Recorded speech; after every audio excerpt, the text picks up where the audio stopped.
Hi viewers, I am Ribaha Imran और आप देख रहे हैं barrister Hamid Bashani YouTube channel. Viewers, आज हम जो है डिस्कस करने वाले हैं, जैसे कि आप सबको पता है यूएनएससी में ब्लैक लिस्ट किया गया है पाकिस्तान के एक मौलाना मकी हैं, ठीक है, मौलाना अब्दुल रहमान मकी हैं, उनको ब्लैक लिस्ट कर दिया गया है।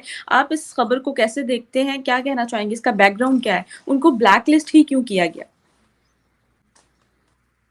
इसका बैकग्राउंड बड़ा दिलचस्प है जी, और ये इम्पोर्टेंट खबर है। और इसका ताल्लुक जो है वो इंटरनेशनल और रीजनल पॉलिटिक्स के साथ भी है। और पाकिस्तान में जो ऑनगोइंग टेररिज्म है उसमें जो एस्टेब्लिशमेंट का रोल और उनकी जो तरजीहात हैं और डायरेक्शंस हैं उस पे भी इसका जो है उससे भी ताल्लुक है। बुनियादी तौर पे ये साहब जो मक्की साहब हैं, मौलाना मक्की साहब, ये बुनियादी तौर पे हाफिज सईद जो है, जो कि इस वक्त कुछ लोगों का ख्याल है कि जेल में है, कुछ लोगों का ख्याल है कि वो अपने घर में नजरबंद है। जेल तो महज एक इंटरनेशनल वो जो प्रेशर है उसको अवॉइड करने के लिए कहा गया है कि जेल में है। और पिछले दिनों जो एक धमाका हुआ था लाहौर में, उसमें भी ये इंकशाफ हुआ था कि उस धमाके का ताल्लुक भी इसी बात से था कि वो जेल में है या घर में है। तो वो जो हाफिज सईद है, जो जमात दावा, जो कि इंटरनेशनली डिक्लेयर टेररिस्ट ऑर्गेनाइजेशन है, उसका लीडर था और है। और ये जो मक्की साहब हैं ये उनके ब्रदर इन लॉ हैं, बल्कि दोनों एक दूसरे के ब्रदर इन लॉ हैं। हाफिज साहब इनके ब्रदर इन लॉ हैं, वो उनके ब्रदर इन लॉ हैं। तो इस हवाले से देख लें तो ये हाईएस्ट प्रोफाइल जो टेररिस्ट लोग हैं उनमें इनका शुमार होता है। चूंकि हाफिज सईद की अरेस्ट होने या हाउस अरेस्ट या जो भी सिचुएशन है के बाद जो मोस्ट इम्पॉर्टेंट पर्सन जो ऑर्गेनाइजेशन को रन कर सकता था वो यही है।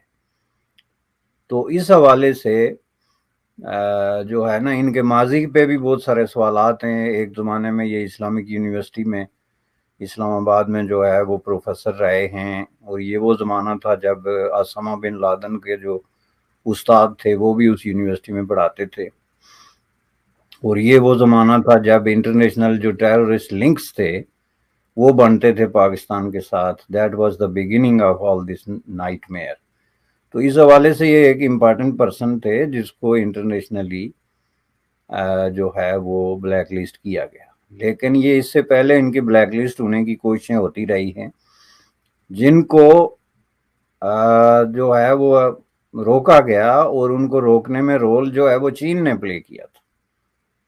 और चीन ने पाकिस्तान में ये जो इस तरह के दो चार दहशतगर्द हैं उनको इंटरनेशनली जो है वो टेररिस्ट डिक्लेयर होने में रोकने में वाइटल रोल प्ले किया, जो चीन का वोटिंग पावर है उस बुनियाद पे। और जाहिर है कि वो पाकिस्तान के भी हाफ पे किया। अब चीन का अपना कोई पर्सनल इंटरेस्ट लाहौर शहर में किसी इस्लामिक फंडामेंटलिस्ट से तो नहीं बनता, इसलिए जो इंटरनेशनल डिप्लोमेटिक इन्फ्लुएंस वो इस्तेमाल कर रहे थे वो पाकिस्तान की एस्टेब्लिशमेंट के कहने पे कर रहे थे।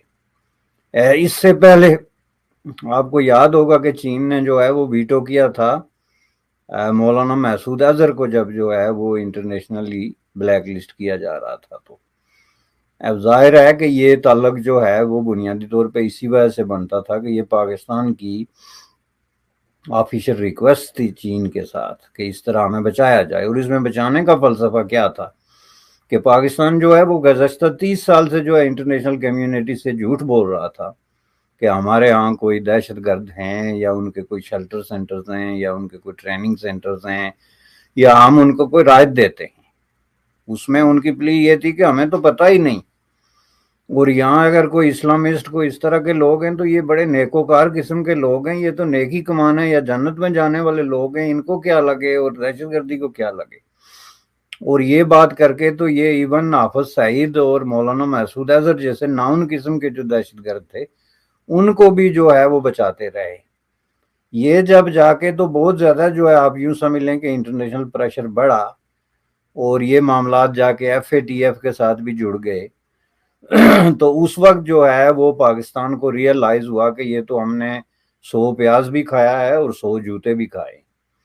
چونکہ ہم جو کچھ کہتے رہے ہیں وہ بالکل اس کے جو ہے الٹ اب ثابت ہو گیا ہے کہ بھئی یہ لوگ تو پاکستان میں موجود ہیں، یہاں پہ چندے کرتے ہیں، یہاں پہ ان کی پراپرٹیز ہیں، ان کے شیلٹر سینٹرز ہیں اور ان کے بزنس سینٹرز ہیں، ایون مدرسوں کے نام پہ اور مساجد کے نام پہ۔